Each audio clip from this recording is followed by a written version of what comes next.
disclosed that what conversations, what meetings there were in Downing Street. That has never, ever been done before. People know who the donors are. We have disclosed for the first time what conversations there have been. And honestly, if we could have a flicker of this amount of openness and transparency from his party, then we'd be better off.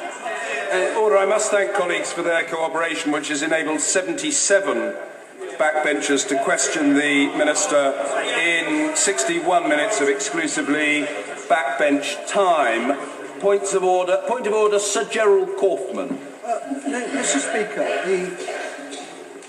the reports in the press this weekend have given direct cause not only to the statement that we've had today, but to a series of statements by Number 10, and today a statement by the Prime Minister.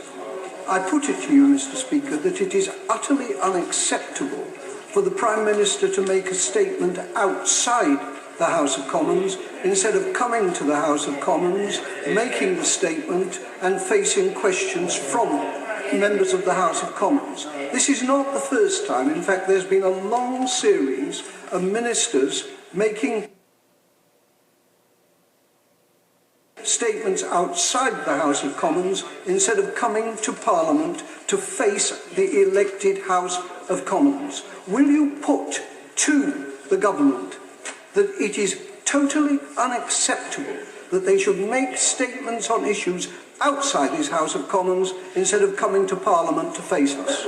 Well, further to that, OK, I'll take Mr. Chris Bryan. Thank you, Mr. Speaker. Further to that point of order, is it not true that, notwithstanding the fact that the House has decided not to sit this Wednesday, the government could, if it wanted to, table a motion tonight to allow us to sit on Wednesday so that we could have Prime Minister's questions on Wednesday? Or, for that matter, notwithstanding the fact we've had a statement this afternoon from the Minister, we could nonetheless still have a statement from the Prime Minister later on today. Or, for that matter, we could have a statement from the Prime Minister on this matter, and, for that matter, a special round of Prime Minister's questions tomorrow.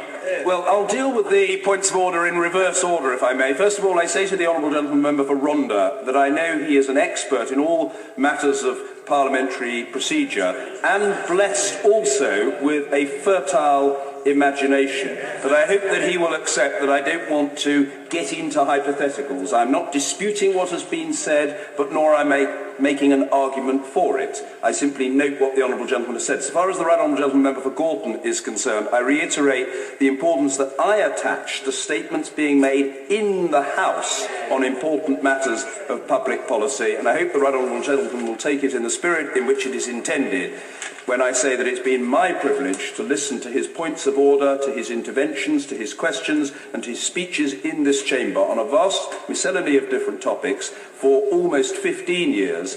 Others have savoured that particular joy for 41 years and 9 months since the Right Honourable Gentleman entered the House of Commons.